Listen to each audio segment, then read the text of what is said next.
Today we have an old school TFL Classics old versus new video with a 2025 Honda Civic and a 1984 Honda Civic. Both of these cars have 40 years between them, and funny enough, this brand new Civic actually has more miles on it than this old one, because the old Civic here, this 1984, is a car that Honda sent us out of their collection haul. Here on the TFL Classics channel, it wasn't running. We've put a bunch of effort into getting it back up and running, detailed the car, and now, starting tomorrow in real time, it's not gonna go up the day after this video does, but Tommy and I tomorrow are going to start road tripping this all the way back to its home in Torrance, California, because that's what Honda wants us to do with it. When we got the car, it had 70 miles on the clock.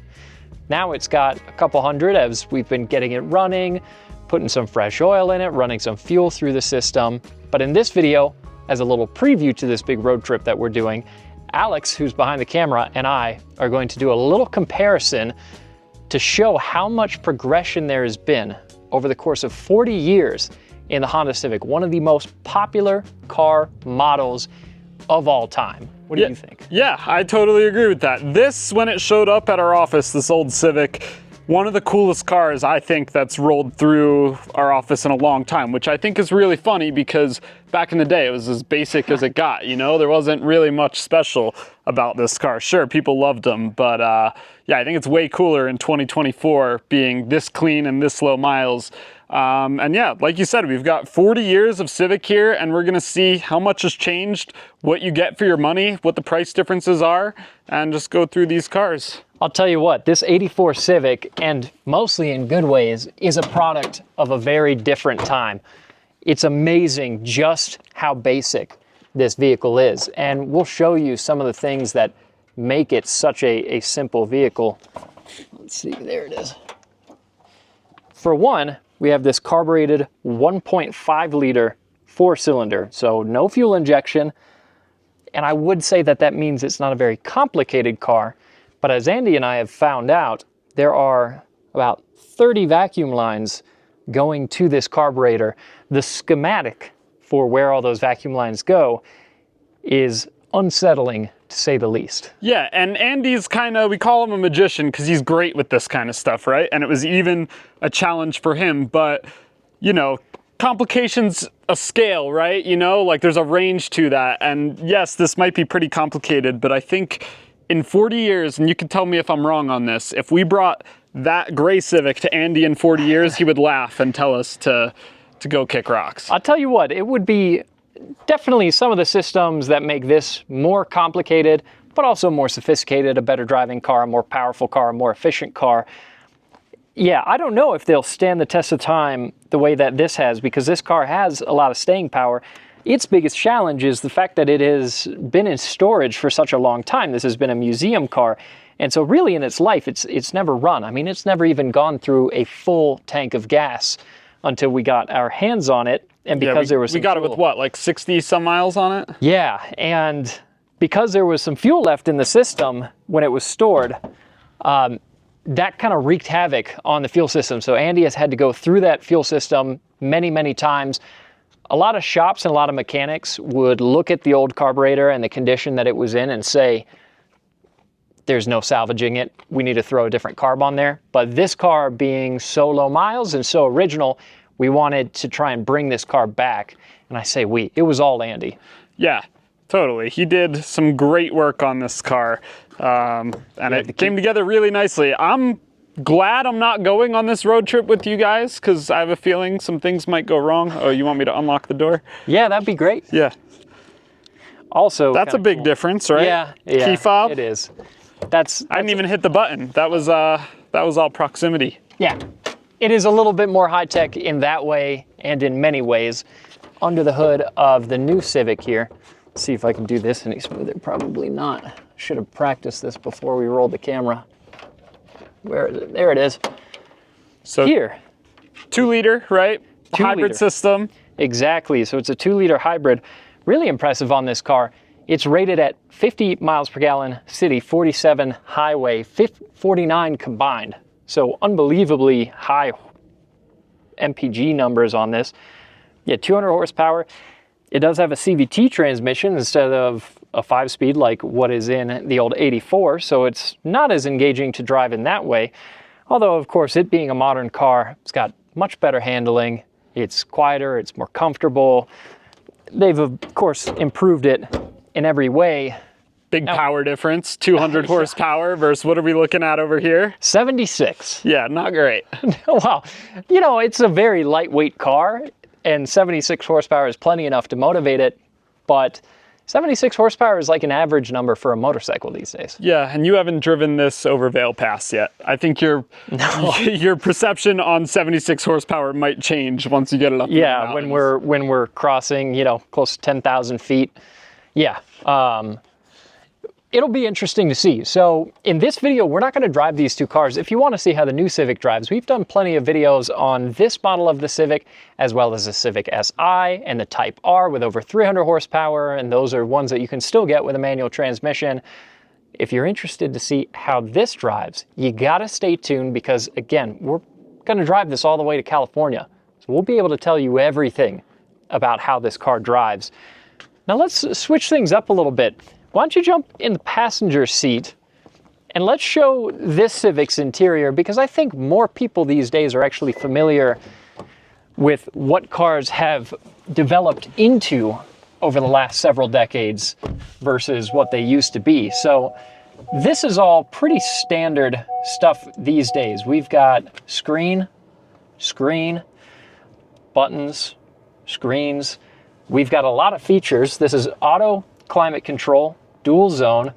We've got Apple CarPlay here up top, so you can connect your phone. Yeah, heated seats.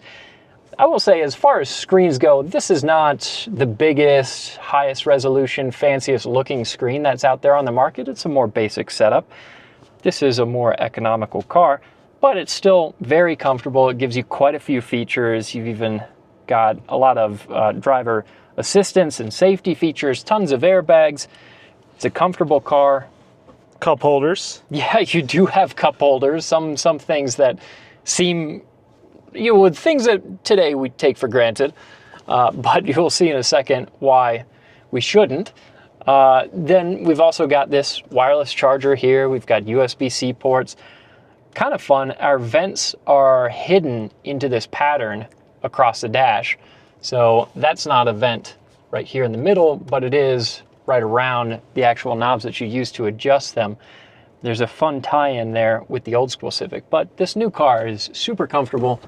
We've got a sunroof, pretty good visibility, Bose audio. Yeah, steering wheel's way different. I mean, in modern cars now, you have tons of controls all over the steering wheel for not only the radio, but also like adaptive cruise control, which obviously is something that wasn't really a thing when that 84 Civic came out. Not at all. But they have, even though a lot of modern cars have very thick pillars and they get a little bit in the way of your visibility, they've actually managed to make the structure of this pretty compact, so your visibility out of this car is still really good. These are still very easy cars to drive. They give you all the comforts that you need and that you would expect to have, while still being a pretty economical car. The other thing too, this is, you know, not a very expensive car. I mean, some might argue with that, but as far as new cars go, this is, we'll get to the price in a little. Yeah. It's not super expensive. No, for all the features that you get, that's for sure. You know, the seat materials and everything, all pretty premium feeling. Yeah, it's not bad. Now, let's contrast that with the 84 Civic, which, for the time, again, a very economical car, one that was meant to be affordable transportation for people. Not anything, definitely in the luxury space, for sure. So by contrast here, we're in a completely different world. So for one, my mirror adjustment here is manual. So I have this adjustment that I can do to move it around physically. I've got a hand crank window. No surprise there. And looking towards Alex's side of the car, I actually don't have a side mirror there. No, that was when one mirror was all you needed. And honestly, because these seats are relatively low backed and because there's so much glass in this car, I can very easily turn my head and see what's to my right without even having that side mirror. Yeah, I will say it feels bigger in here. Like, not in every way, maybe. Like, legroom maybe is a little compromised compared to the new Civic. I can't really stretch my legs as much, although it's pretty good. But yeah, I mean, the glass is really tall, and it comes, you know, the glass in the new Civic is like above my shoulder height, whereas here it goes way lower and way higher. Yeah, you've got tons and tons of headroom above you, and it's just brighter in here. I mean, part of that's the interior color, part of it's all the glass, but you know, part of it's not having a big console in the center here. It just feels roomy. It does, and it's funny too, some of the other features that we get. So, like I mentioned, we've got this 5-speed manual transmission. This is one of the easiest manuals I've ever driven in my whole life. We've got a lighter and an ashtray. We don't have a radio because this car was very, very basic. You could spec these cars out a number of different ways, and this one was spec'd with no radio and also no AC. So you can see the blue lines here. That's just for fresh air. So we do have heat, but we do not have an AC on this car. Part of it being very simple. Yeah, so it's probably a good thing you waited till late October to drive this out to California. Otherwise, you'd be pretty miserable. And actually, if you open up your door, you can see one of the kind of cool things in this car. So they thought a lot about how to make this vehicle as practical as possible. So we have this little tray that you can stash some things in that goes under the seat. We've got another little cubby here in the front. Of course, we have our glove box. And it's just a good use of space in this car. Look how fun this is, too. Oh yeah, true. Little pop-up vents there. You don't see anything like that in modern cars. And I wanted to mention that because, like I said, on the dash of the new car, they kind of hide the vents. Well, this one's got super hidden vents. Yeah, exactly. Yeah, which is also really cool. So just the simplicity of this old school Civic is striking. I also love the houndstooth cloth seats. I really wish that they would do cloth seats like these. A lot of modern cars that have cloth seats, it's not quite as plush or soft of a cloth. I'm sure it's probably more durable and more stain resistant, but old school cloth seats are just the comfiest. It's like furniture in your house. Yeah, I was gonna say, these feel more like furniture than they do an automotive seat. And I just love the brown too. Like, I love the pattern on it. I love the brown seat belts. So many cars. That's a lot of brown. Yeah, that Civic is a perfect example, the one over there, of how everything is just so black and monotone these days, where you know, sure, some cars have some fun interior colors, but no, they did fun. This was a different era. It absolutely was. And yeah, they've just kind of thought about everything on this car. The fact that you can fold these seats down, give yourself some more space, which is also really cool. It's just a neat car. And, rear seat ashtrays. Yeah, ashtrays back there. Also, kind of like some old school Land Rovers, we have these windows at the top of the trunk, which is funny. They're very small. You can only see them from certain angles. But I love the fact that they put some extra glass on there. And actually looking at the car as a whole, it's amazing on this car how flush they made everything. It's a straight line from the back of the hatch to the taillights, from the taillights to the D-pillar. Everything on this car is very flat, it's very flush, and it gives it a cool shape. It almost makes it look futuristic in a way, like a retro idea of what a futuristic car would be. Yeah, it kind of looks like a doorstop to me. The best looking doorstop you've ever seen. Yeah, for sure. Also something that is always fun when you're comparing a brand new version of a car versus a decades old version of a car is looking at the difference in the wheels. So here on the modern car, we have an 18-inch wheel, which is a good size wheel. It's definitely not small, but by modern day standards, an 18 is nothing crazy. This is an obnoxiously big wheel. No, 20s are common. I'd say 22s are common on some cars these days. Maybe not a small sedan like but this. On SUVs for sure. Yeah, 22s are normal now. By contrast, we have 13s. Yeah, that's like a mini motorcycle wheel in 2024. Yeah, so crazy. Pretty striking differences between these cars all the way around. And it's worth talking about the price too, because the price obviously over the years has gotten quite a bit different, even factoring for inflation. So when this Wago van was new, from the research I've done, this car would have been around $7,000, which is a pretty crazy number to hear these days for a brand new car. It's hard to imagine. Yeah, what is that with inflation though? Because that's not $7,000 in today's money. But it's just crazy to hear that number, to think that you could have bought a brand new car for less than 10 grand. Adjusted for inflation, that's more like $21,000. But this car, and this is not an absolute base model like that one is, this car stickers for about $33,000. Now that being said, before everyone starts a riot in the comments, this car gets you a lot more than that car did, right? Yeah. I mean, think of all the technology, the features, the safety, the extra power, the efficiency, the driving dynamics, sunroof, better materials, all kinds of stuff that this car has that that one didn't. So those kind of things help make the price make a little bit more sense. Yeah, for sure. I mean, when you like say that this car is $7,000, yeah, like the immediate comments I'm reading in my head right now before this video even goes up is, oh my God, cars have gotten so much more expensive. And they have. Yeah, they have, but I would have thought that difference is a lot bigger, you know, like let's a little over 10 grand difference if you adjust this one for inflation. Yeah. And you get, I think, more than 10 grand, at least in my eyes, worth of features on this car. You know, modern lighting, radio, air conditioning, and I think you said the big one, which is safety, not just in terms of safety tech, like, you know, crash avoidance systems and lane keep and all that, but you know, cars go through such rigorous crash testing these days. Like if you're looking for something to haul kids around in your family, the safety ratings for crashes is worth a lot in my eyes. Now that being said, this is the Classics channel. We are fans of classic vehicles. That's why we have this channel in the first place. And like a lot of you out there, I'm sure you're saying in your head, look at this brand new 1984 Civic. I wish I could buy that. I'm with you. It's not possible for manufacturers. There's so many regulations today. You could not build this car today. No. Legally. It's not possible.